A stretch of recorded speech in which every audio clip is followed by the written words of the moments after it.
So welcome to our event. This is Feminism is for Everybody for the Feminist Caucus. We're really excited to have all of y'all here, hear from awesome speakers, and kind of discuss how feminist issues affect everybody regardless of what your identities might be.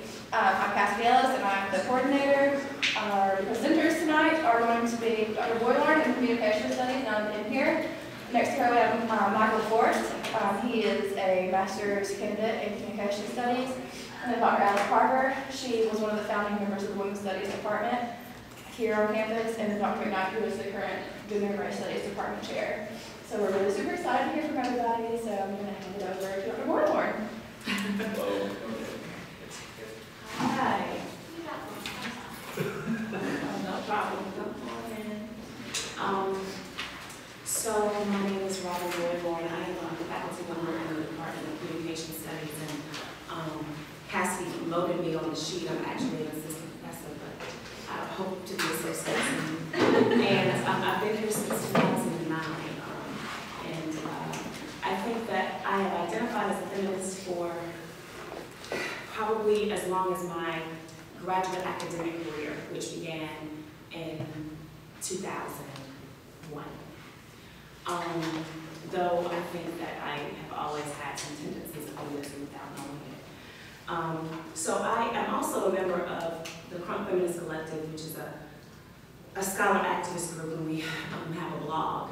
And so what I'm going to do tonight to kind of help situate feminism, my feminism, is read an excerpt from a blog that I posted, that I wrote last year, called Mama's Feminism. And so I'm just going to read that, kind of let you kind of sit with that and think through and about it. And then I'm happy to engage once everyone else has had the opportunity to speak. So this piece is called Mama's Feminism. I don't have a lot of feminist friends, at least not the kind that self-identify. My non-academic friends don't see themselves as feminists, don't call themselves feminists, don't all the way understand my relationship to the term.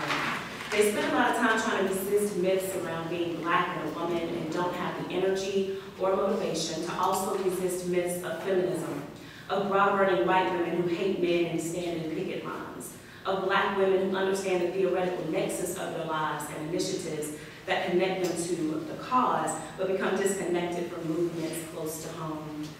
Feminism as a term was born in academia in an environment that polices people's behaviors to dictate who can and cannot be feminist and what is and is not feminist. Feminism as a way of life was born at my mama's house, in a space that made woman power and intentional equality a survival strategy and mechanism to make up for oppression, the absence of men, and lifestyles that were without the luxury of adhering to strict gender scripts. I learned feminism from my mama and them.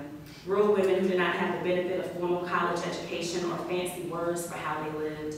They would have no doubt by strict standards in the vulnerable moments of their lives that were necessary for sanity and survival been called unfeminist, while the world was calling them unfeminine. They would have had little investment in either label, learning from experience how dangerous it is to let outside people dictate your inside thoughts. They would have been resented for the way that they were conditioned to desire men and canonical lifestyles while being mama and daddy, bringing home all the bacon with multiple mouths to feed. Their lifestyles were feminist, but their dreams and desires of being kept women with white women's problems would have been read as problematic. They would have rebelled because they wouldn't let a label like feminist tell them what to do, and they wouldn't give a damn what people thought. I learned and realized I was a feminist from a teacher who described my mama without saying her name, gave her secrets away without giving her credit, and put struggling on a pedestal.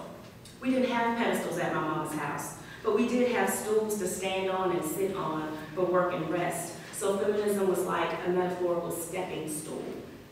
I got my feminism from my mama, even though she doesn't know it, and my grandmother and my aunts. They had a feminism that would fight back and hide behind a mask of smiles or scorn. My mama's feminism was wrapped up in God and respectability politics she could never live up to. My grandmama's feminism was housed in her meanness and caution. She carried it with her for emergencies and protection, like the cigarettes in her back pocket and the gun in her bra. My aunts held their feminism in their laughter and occasional anger. They used it to cover up pain. But none of them knew they were feminists, and they didn't mean to pass it on to me, but they couldn't help it. My mama's feminism is inherited but unnamed. She taught me how to own my feminism like I own myself. She taught me how to be a feminist by being herself. My feminism needs space to breathe and room to stretch out. My feminism never gets old. It is quiet sometimes. It listens to hip-hop and gospel music, watches soap operas, and likes to be heard. My feminism shows up in the bedroom and the classroom. It asks for what it wants, doesn't apologize for what it needs, and isn't afraid of being alone. My feminism is androgynous. It loves football. My feminism is soulful and historic, sexual and conscientious. It is standoffish and suspicious. My feminism needs to drink more water. My feminism has daddy issues. It talks back, snaps back, hits back, and doesn't take any shit. My feminism kicks ass and takes names. My feminism says no. My feminism cries sometimes and doesn't cover its eyes in shame. It gets mad sometimes and doesn't try to explain it away. My feminism is peaceful in practice but ready for combat. My feminism is in conversation with other feminisms and makes room for difference. My feminism takes mental health days and moves on when people walk away. My feminism loves Jesus and critiques the church, wears black fingernail polish and red lipstick, and loves ratchet television. My feminism is homegrown, evolving, unapologetic, and beautiful. My feminism is opinionated. It questions everything.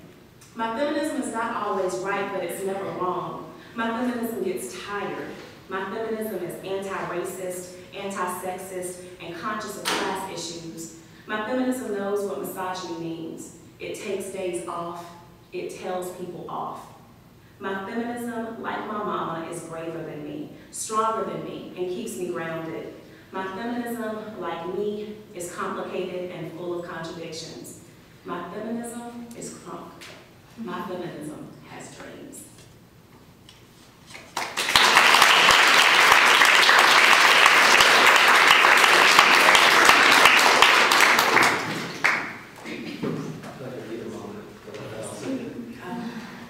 Hey everyone, my name is Michael Forst, as Cassidy said, and I'm a master's student in communication studies. To let you know a little bit about me before I dive into my feminism, I did my undergrad here at UA in economics in the business school, and then moved over to Reese Pfeiffer for communication studies, and now study interpersonal and intercultural communication, specifically looking at marginalized identities. So that's the lens that I bring to my discussion. I want to talk about feminism in my life in two ways. First, I want to talk about feminism as a responsibility. It's something that I'm responsible to be a part of. And secondly, as a method for discovering and understanding who I am, as kind of a self-exploratory type of lens to view my life through. So let's talk first about feminism as a responsibility. And what I share here may be surprising to some of you, to a lot of you probably won't. But let's dive into that. So I'm a white man. That is surface level, that's who I am. And I benefit from the systems that are in place around us. And this is something that I was always aware of. It's something that I always knew, but I had a very nuanced, privileged view of inequality growing up in a middle-class household and as a man and as a white person. I knew that there were these inequalities and these bad things around me, but it wasn't me, right? It wasn't my fault. I wasn't the problem.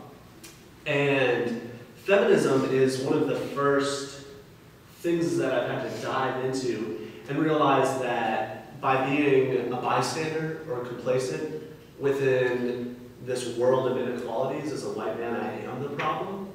And so I bring that to my feminism and realize that it's a responsibility for me and for other men, especially white men, to speak out against the systems of oppression and the hierarchies and all of these bad things that exist in our world that aren't my fault, but they're my benefit, right? So that's what I bring to my discussion of feminism as a responsibility.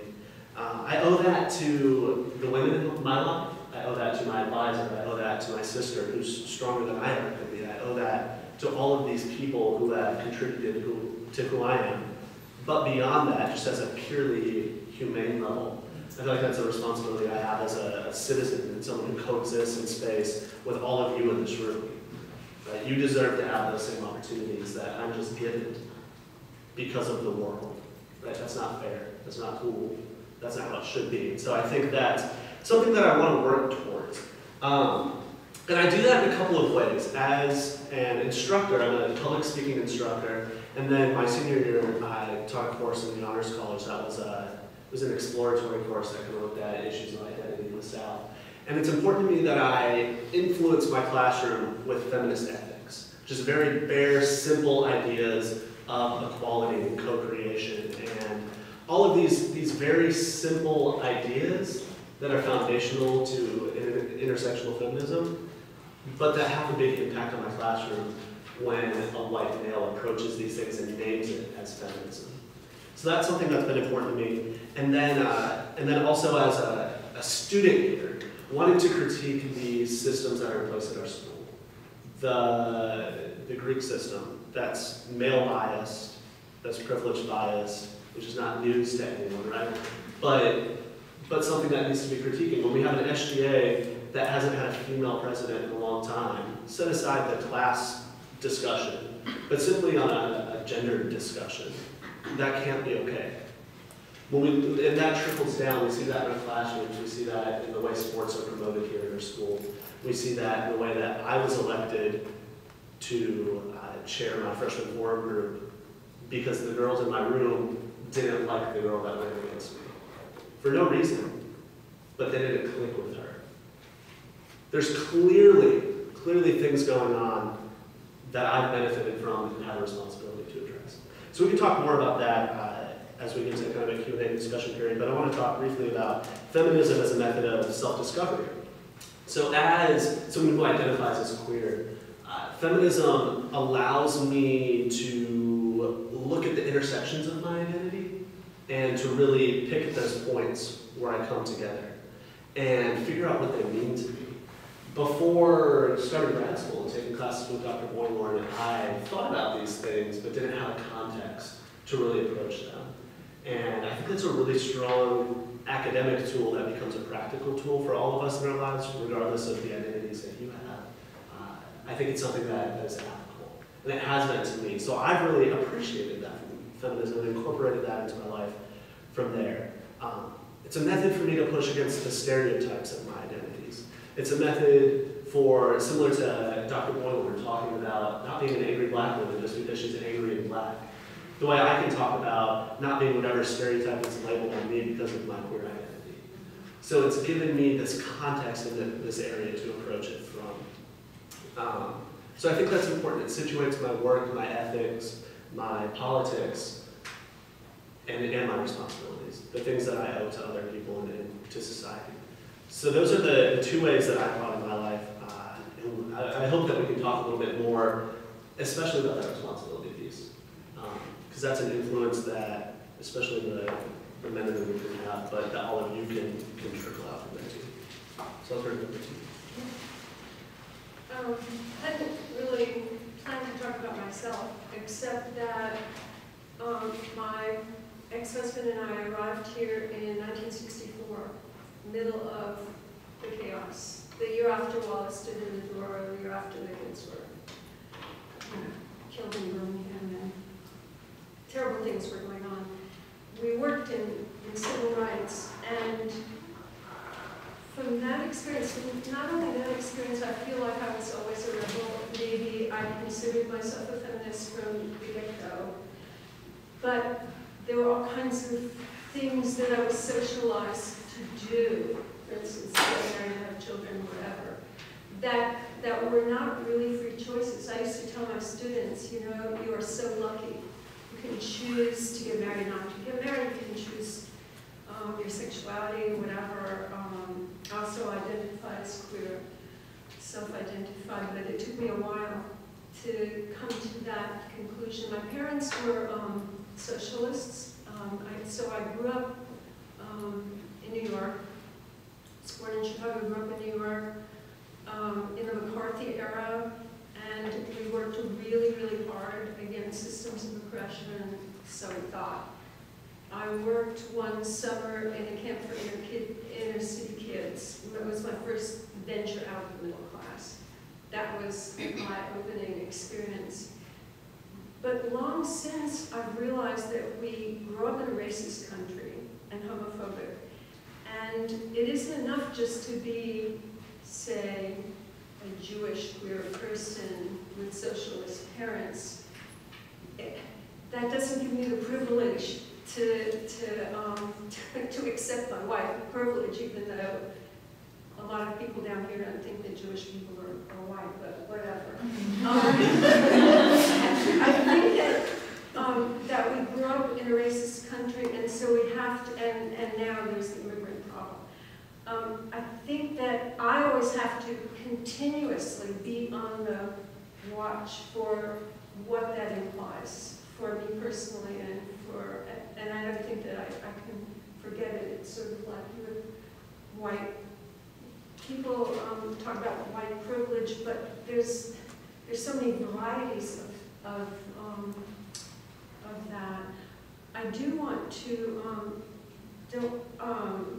after a while I managed after 17 years to run away from home, even though I had 2 relatively small children, and I thought, I've got to get out of here, because it was like living with lies and deceit, or I'll be crazy, I'll be locked up in a house or something like that. So I ran, but lived with a lot of guilt and pain. And my children are okay. I mean, they're long since grown and they're okay, but I did want to talk to you mainly about women's studies, because I'm probably the only person around now who was there at the founding of women's studies on this campus. It was way before it was gender and race studies.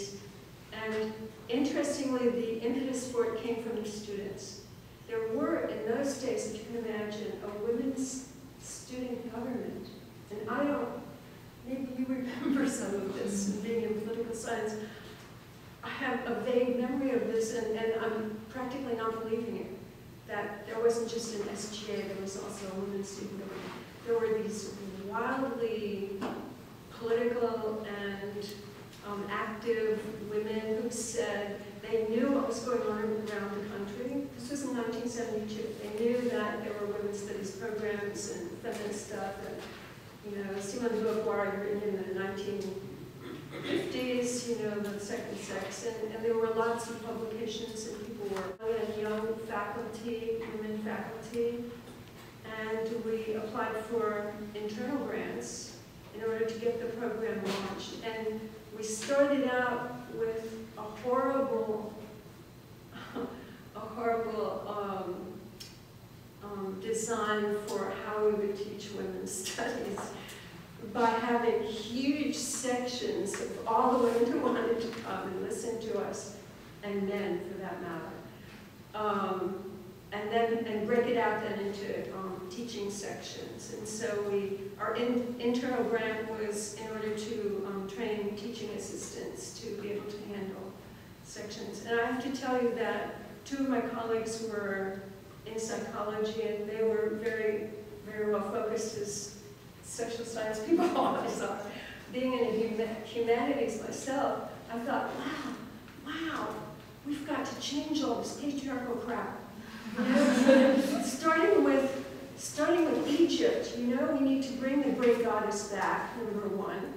And then we need to, figure out how to compensate for all of the oppression that women and other minorities have faced over the years. And this was totally insane. I mean, so we had part-time directors of women's studies. It was first placed in college and then finally in academic affairs. And but in 1976, we got our first full-time director. This is somebody from the University of Michigan who had been in a women's studies program. She knew how to run things, so we broke up into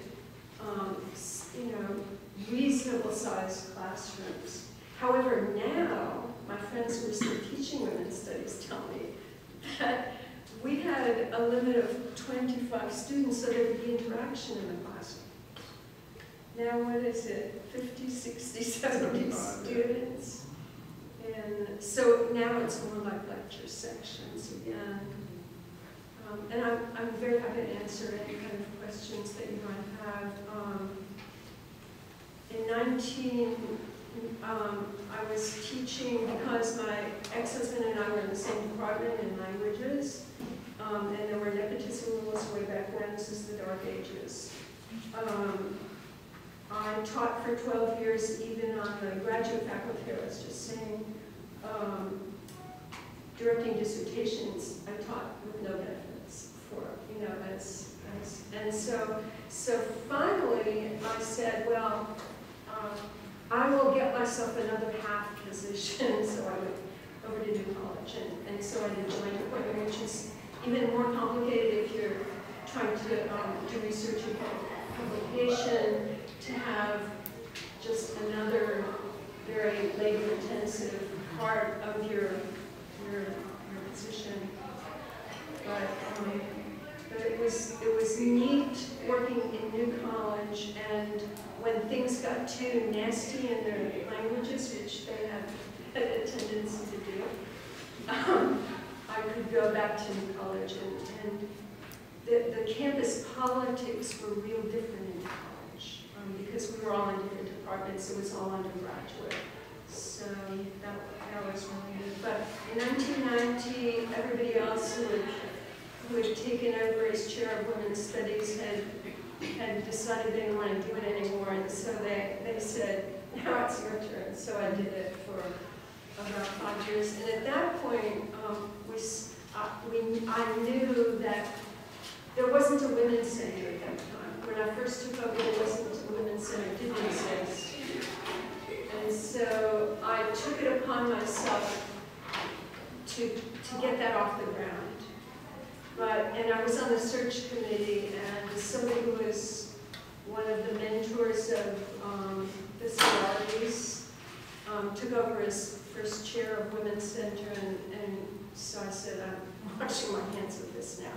It didn't seem like a good fit, you know. It's so different now. Women's Resource Center is a fabulous place, and you know, they work on violence and all kinds of things, safe zone and all kinds of wonderful things now. But at the time, the reason that we had to try to set up a women's center was that people around town and around the university would just call women's studies if they had any questions about anything related to women. And we wanted to be an academic department, so that was, you know, we tried to get rid of all the referral stuff. So that was the beginning of the Women's Center, which was not an auspicious beginning, but it turned into something quite wonderful. I think that what is really, really neat to know is that the impetus for women's studies came from the students. That they knew what was going on, and they wanted to do that, and then the program grew, developed wonderfully well into gender studies.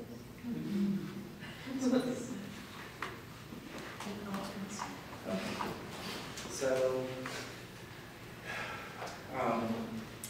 my mom was 19 when she had me. She'd run away. Her father had been an intern or done his residency as a doctor at Children's Hospital in Oakland, California. He was coming from Sweden, so he took his whole family there. My mother was 18. He was done with his residency, and he said, we're moving back to Sweden, to a small little town in Sweden. And she said, no, I'm not going. The next thing she knew, she woke up in Sweden. They had, with the consul general, the Swedish consul general, they had drugged her and taken her by plane back. And they placed her with her grandmother, who she loved. So it made it very hard for her to run away again. Took her about 6 months with the help of friends to get enough money to come back. And so I became an anchor baby. At 19, as a freshman at UC Berkeley, which is about the age of some of you, she had me. And she would, this is the early 60s, so just before the stuff that you read about, free speech movement stuff, before the Panthers, before all that, when things were kind of bubbling, like a little bit. Certainly there are lots of drugs and sleeping around and stuff like that, which you guys are very comfortable with.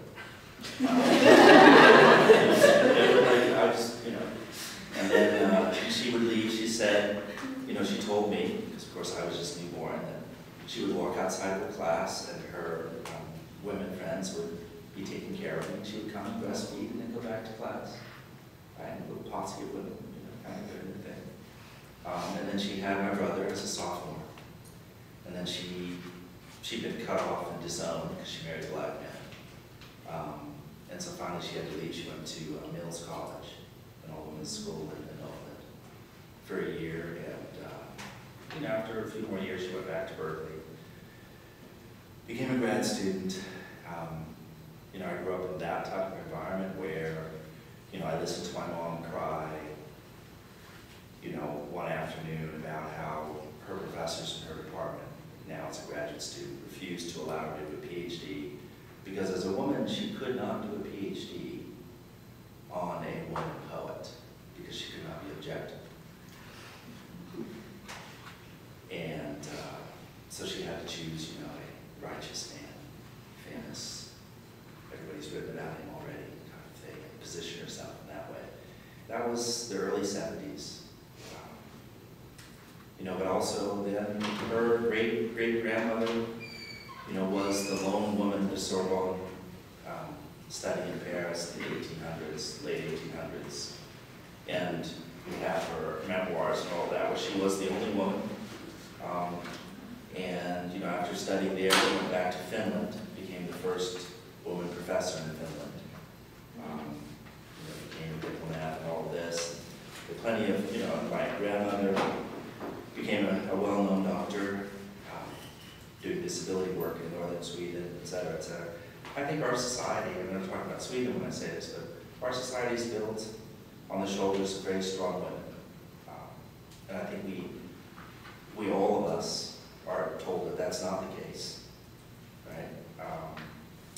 But it's just not true, right? And so the problem for me is when a student comes in to me and says, you don't know this, but I've had facial reconstruction last year because my boyfriend, who's now expelled from UA, beat me to within inches of death. And she talks about it. I've had 2 students, actually, at UA who had that experience over the 11 years I've been here. I have many, many, many students who, of course, have been assaulted.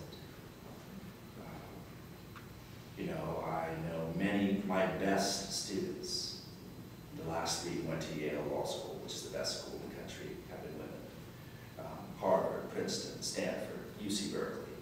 Strong UA women students, 3 sorority presidents, et cetera, all going off to great schools and all that, all making less money than the men. Worthless. I mean, they're not worthless students, honestly. Right? But you can tell I'm looking at you guys. Right? There's a serious problem the same way that my great-great-great-great-grandmother was in the Sorbonne working alone.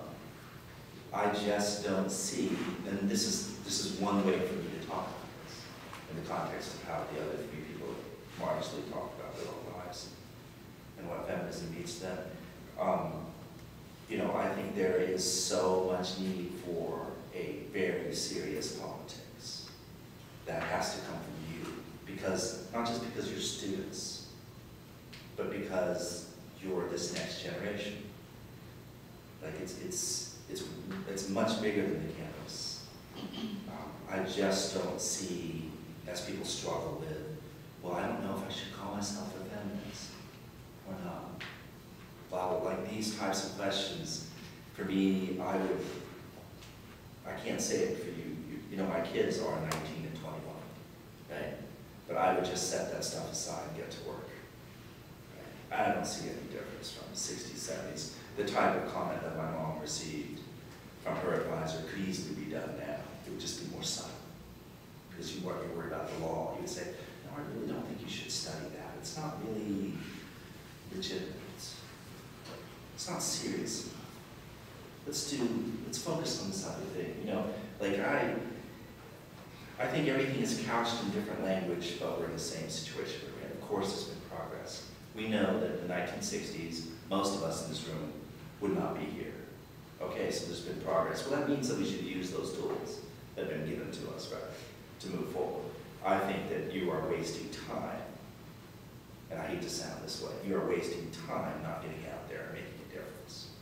Right? I don't care what you want to call yourselves. I mean, me personally, why should I care? You know, I'm just up here, family, right? But on a, you know, don't create all these excuses for infighting, which is just an excuse to be a cafe revolutionary where you sit downstairs at the Starbucks and go, look at her.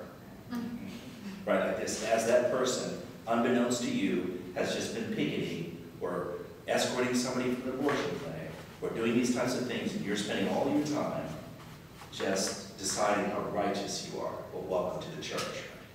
But pull yourself up, make it, because you will face an incredible reality that is maybe disguised for you, but you know what I'm talking about even in the classroom, right? You know, barely disguised, nasty prejudice. Barely disguised, because they're blinking. And so you better get to work. Because if you don't do it, would you expect us to do it? Well, we will. But we need all of you, right? And so it's time now, especially freshmen, sophomores, juniors, seniors, talk to us, get your recommendation, move on, right? Freshmen, sophomores, juniors, you better get to, like, time's a wasting. Because you will be shocked at if you make 77 cents on the dollar.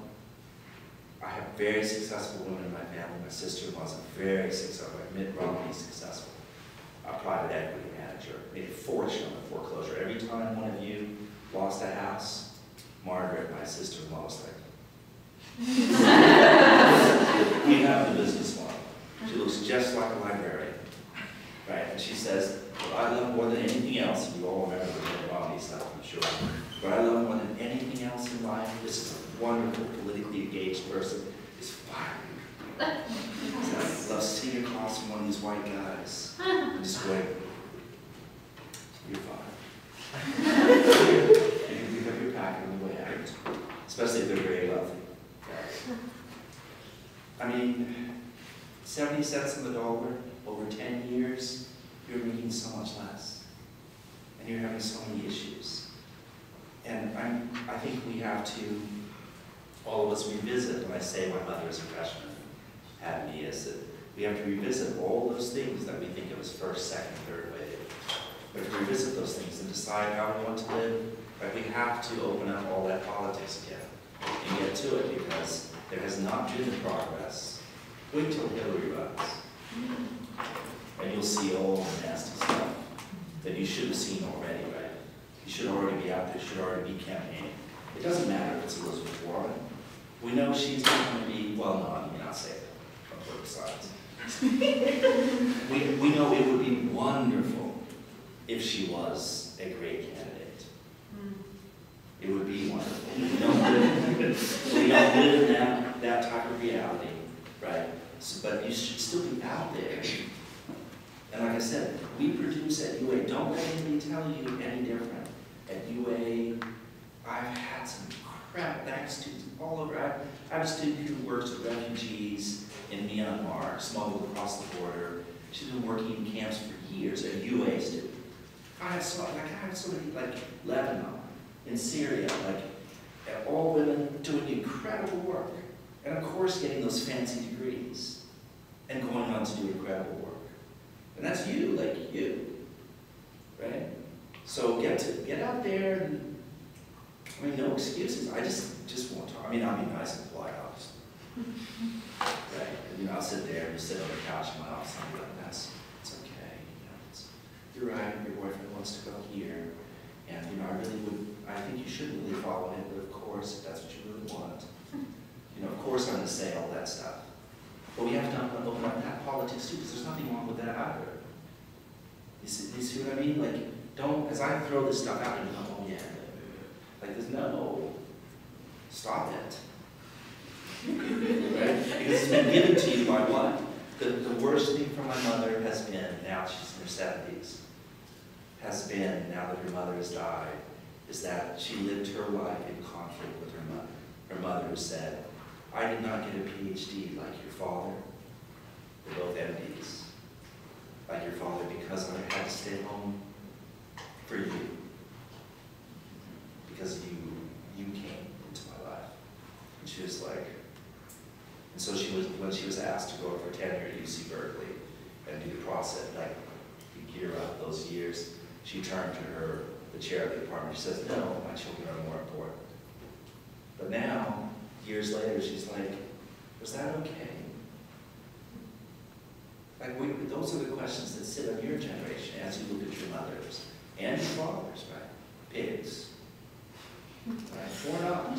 But this, and there won't be. You'll keep coming back to this. And so you better get started, right? Have to. The stuff I see in the department is not in gender-based studies, of course. And in political science, my home department.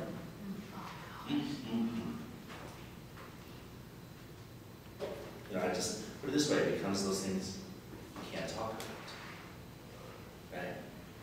But I think you have, you know, your work cut out for you. So get to work, join up, organize, be in conflict with one another, and grow, and be feminists.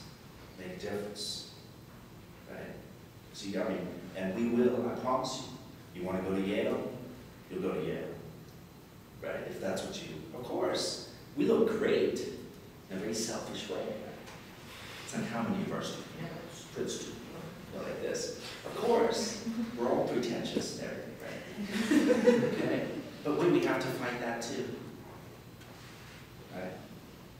You guys got your work cut out for you, but it's the same conversation in the 60s, 70s, 80s, 90s.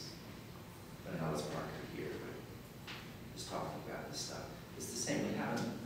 We've grown. But it's the same politics, and so, you know, start working. Okay, that's it. Yay!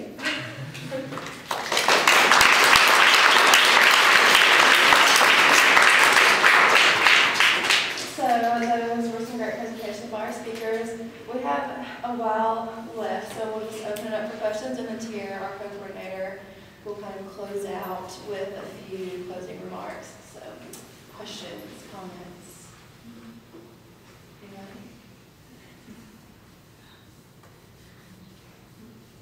Sure.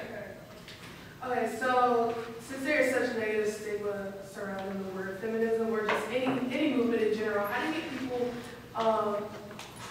there's just a negative stigma around the word movement in itself, because people don't want to unionize and get involved because they don't want to endanger their future possible status that they have.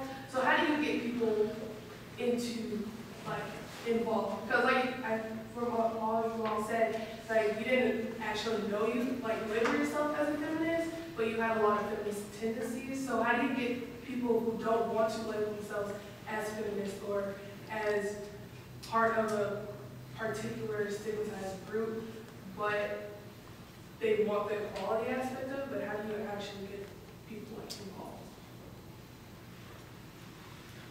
There's this saying that a lot of times the people who resist labels or resist that label say, you know, I'm not a feminist, but, and then say something feminist. You know, and I think it has a lot to do with how heavy of a word it feels. You know, it's some marker.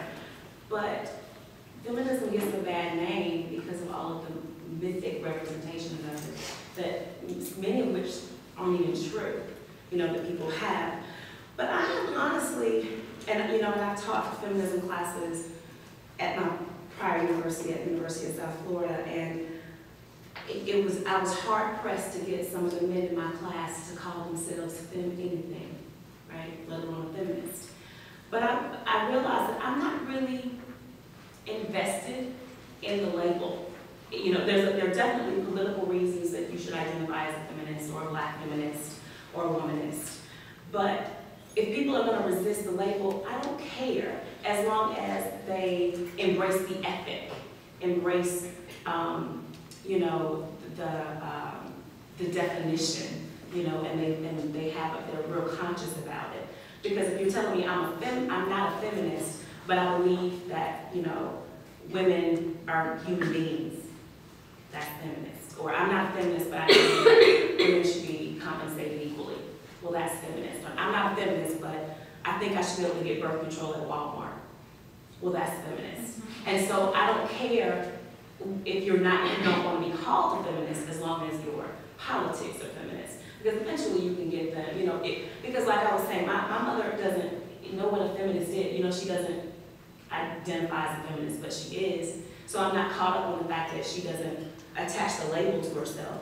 I'm caught up in the fact that she has, influenced and facilitated my own feminism in significant ways. Feminism is an academic term, but people have been feminists in home, rural communities for generations. They just didn't put a label on it. So I'm not invested in the label. But that's just me. There are some people who are really, who see the political power of it, and there is. But I'm much more invested in how we live our lives, how we treat people, and what we do, how we, kind of produce movements, like you said, and actually move and do things. That's my 3.5 cents. I mostly agree, Yeah. but so as a white guy, I have more time to be caught up in the label, and I think I have more of a job to push back for it, because I think that label has a lot of power, and that label is incorrectly stigmatized and incorrectly stereotyped a lot, but could have a lot of power and can represent a lot of very positive things. So. We do that outside of the academy, though. We're feminists in the academy. We're But not feminists at home. True. So does it matter outside of the academy? I think it does. I think it does, because I think when men refuse to use that term, it's because they see it as a lesser, because of the prefix that you mentioned before.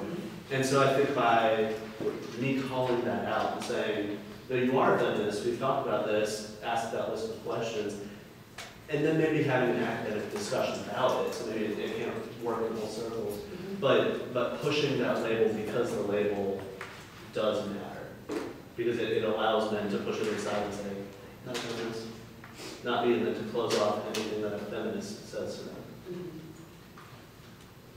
I also like the term womanist, that Alice Walker, I think, was the one who started that. And there was a sense that early on that feminist was a white, middle class, women's, whatever. I totally agree. I don't think it should be hung. I mean, I shouldn't speak for anybody but myself.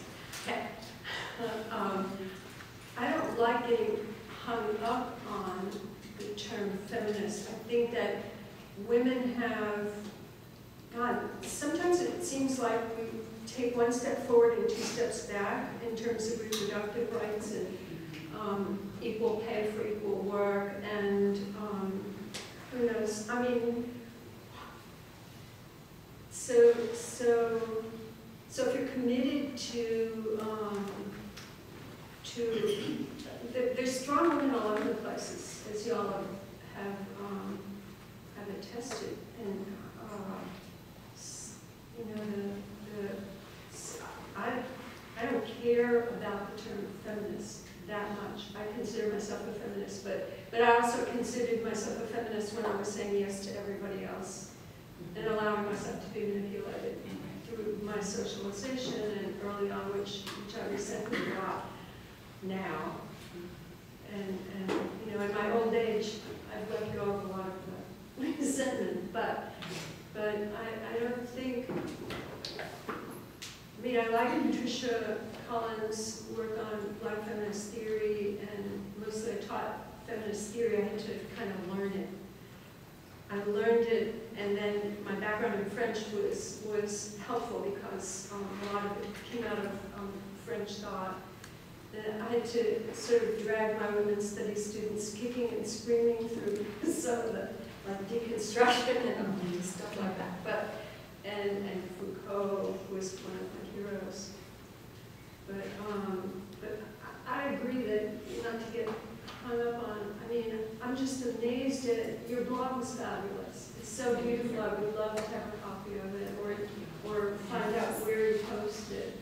Thank you for that. Very beautiful. And I love Audre Lorde's quote. She's the one, I saw her in person. She said, somebody asked from the audience, this was in New York, at at a meeting, and she said, what do you tell your son? And she said, I teach him to kick ass, you know? Wow. That's cool. And I think you have to stop being afraid. And I think that it is one of those moments when you're like, well, I'm worried about what they're going to think of me. You're going to lose friends, or people you thought as friends. It depends what you feel. Well, I would say the price of the ticket. It's a different tradition. You have to decide this is about you, and so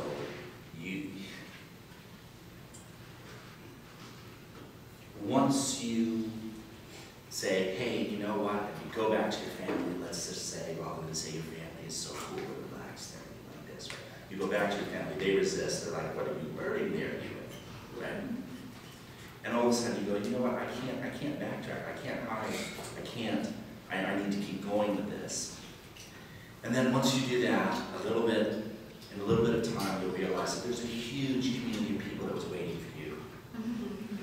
That's what I was trying to, like, you don't understand. We can't see you yet. You're in the room now, but we can't see you yet. You're still kind of going like, well, I'm not sure. And then I'm like,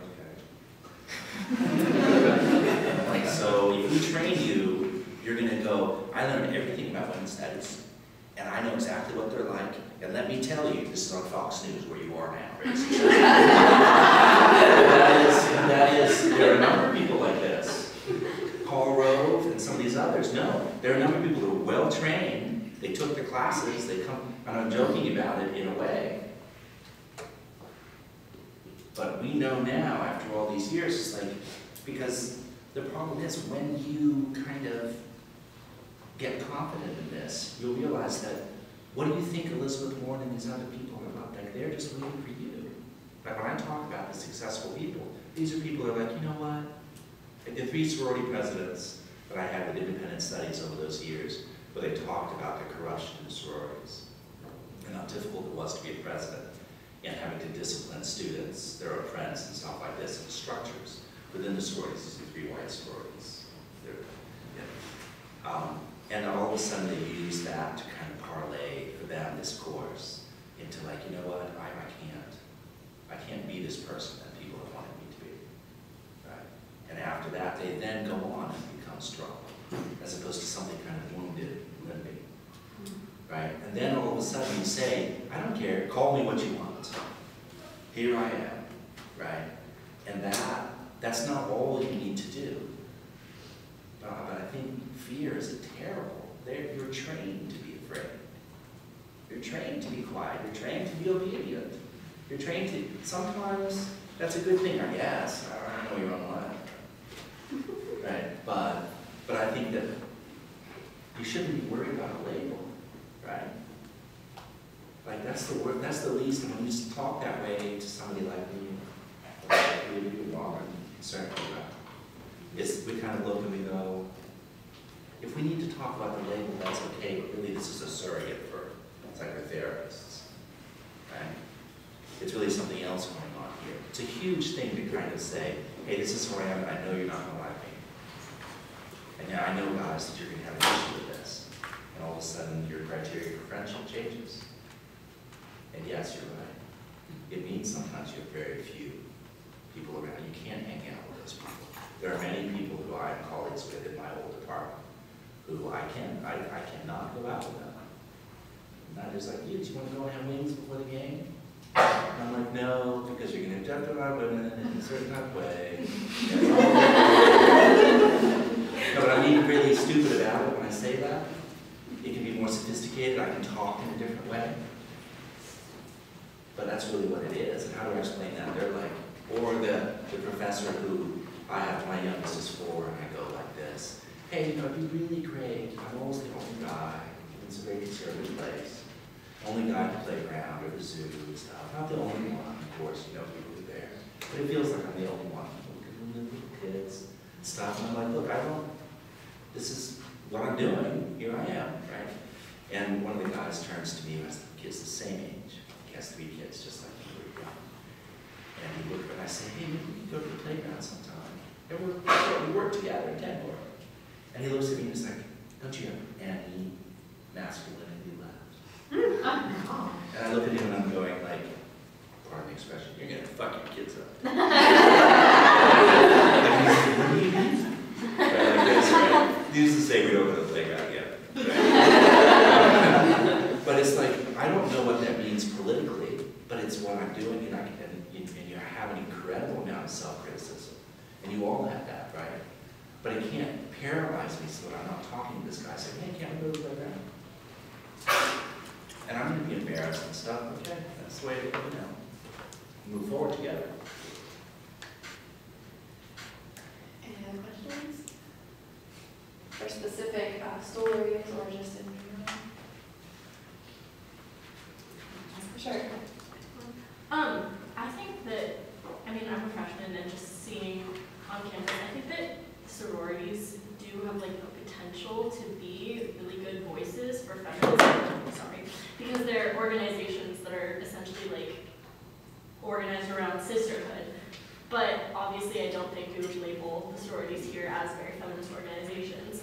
So I'm just wondering your opinion on how we, as a campus, and like as a part of Greek life, we can go about changing the mindsets of the sororities from these kind of male-dominated, elitist, hierarchical organizations into organizations that do espouse the ideals of feminism more.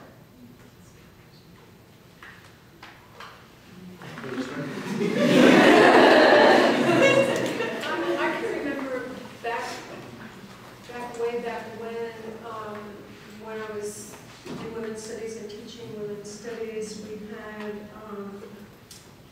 not a sorority president, but one of the young women in her sorority who was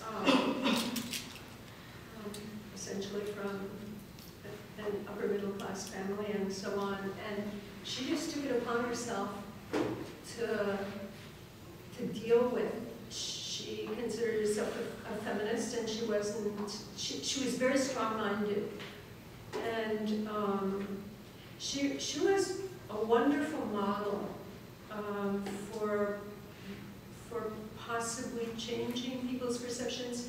And I'm thinking that there's a lot of stuff that where you plant seeds and they don't mature right away. It's terrible to go for.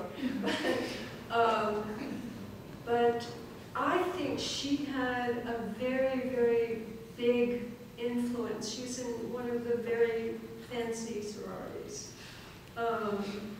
And probably, they didn't call her a lesbian or anything like that. But I mean, I suspect that since she was just so cool and so neat and so beautiful and whatever and strong-minded and self-confident, that's what it was.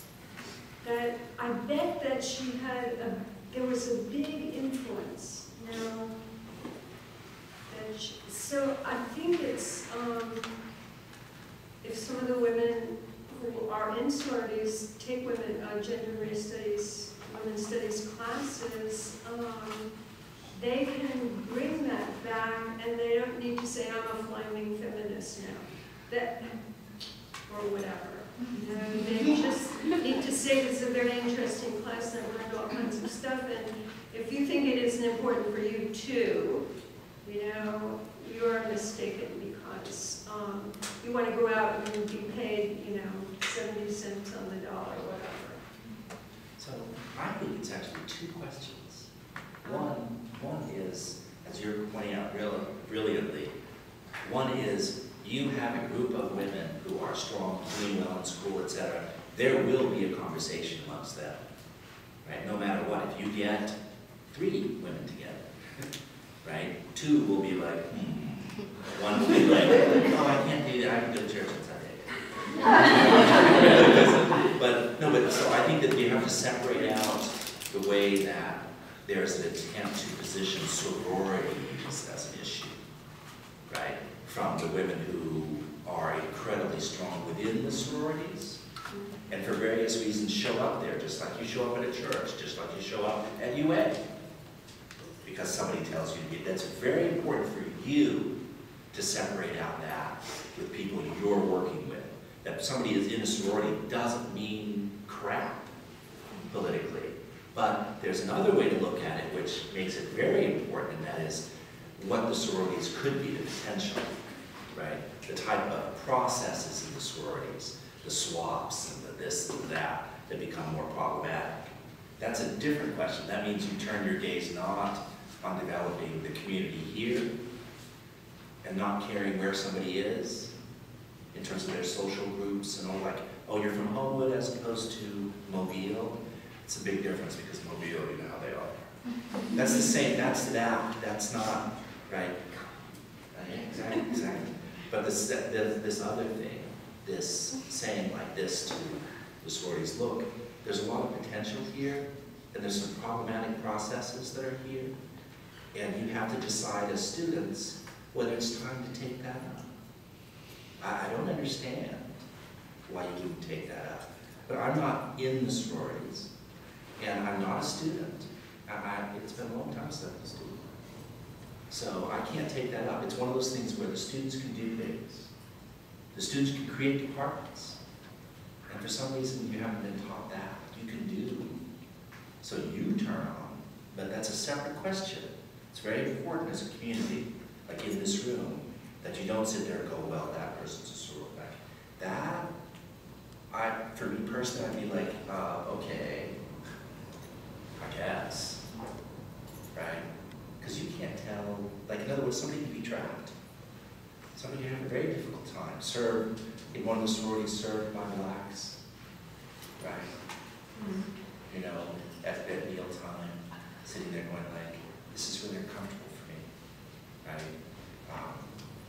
You know, member of the LGBTQ community and having problems with some of the social dynamics of the swaps and stuff like this. And kind of like, I need to, do I fit? But I have to be here because I'm a third generation, fourth, fifth, like this, and then abandoned by you, right? That's what you're saying. Abandoned by you because, well, you're a sorority. That for me would be a problem. You have incredible force. I mean, you have so many, it's more than 50% women on the campus. You're all united in this. And then if you want to take that particular thing, like one of the things that President Wagner is so proud of on a personal level. No, you don't understand. You don't understand. You don't understand. She's so proud of being the first woman president of UA. She actually is. And you see, as you guys laugh, how you haven't given her that. That is embarrassing for you. The politics, you have to be, this is a tough thing. It's not what you think, right? But I'm not saying you let her off the hook with these other things, right? It's like Obama. It's great, he's president.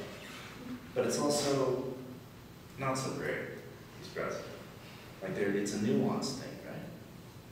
So I think it's very, like the second part, what is wrong with the sororities? Go for it, right? But don't sit there and say because you're in a sorority, that's a different question. That's the way you've been divided as a community. Because you need them who are internal, right? Or have been internal to make the changes, right? Who are allowed, you need all those, it's all women. Next question? Sure.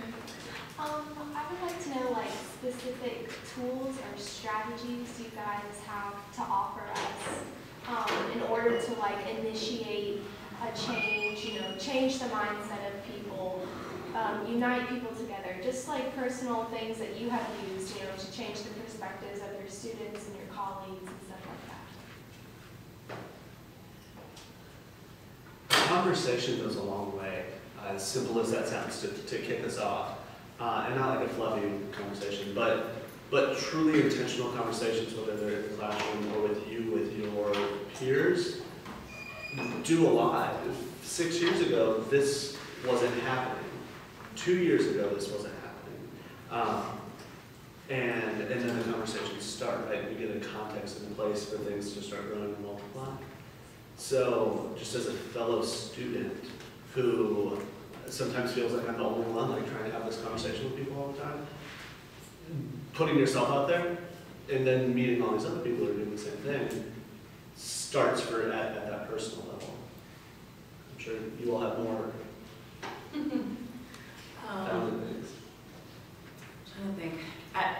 When I think of tools, when I think of feminism and tools, it's, from a pedagogical perspective, it's always source readings, like go read this, go do this. And I think that can be effective in a classroom. However, the person would have to take my class to get that context, right? Because you don't just take Bell Hooks' Feminism for Everybody and pass it to your homegirl, because who's trying to read it's not for class. And it's not for class.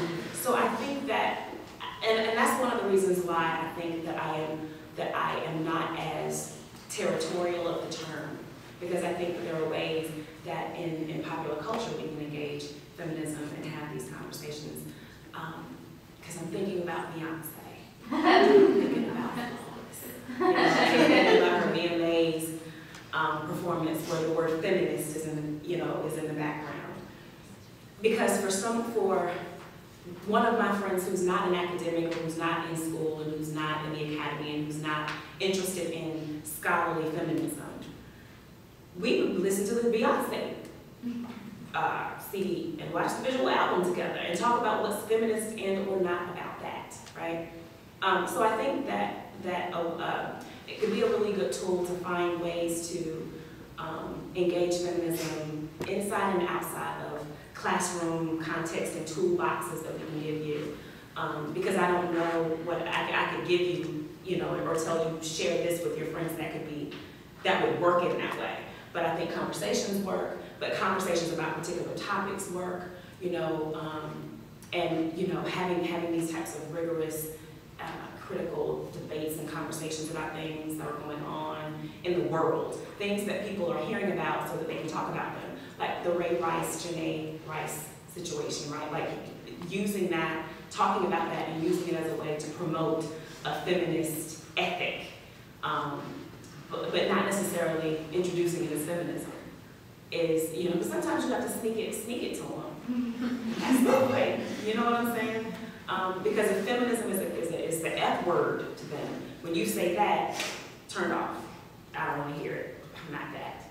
But if you kind of learn to engage them with that, in different ways, because there's ways of engaging feminist practices without calling it that could be probably most effective. And then take my class, and then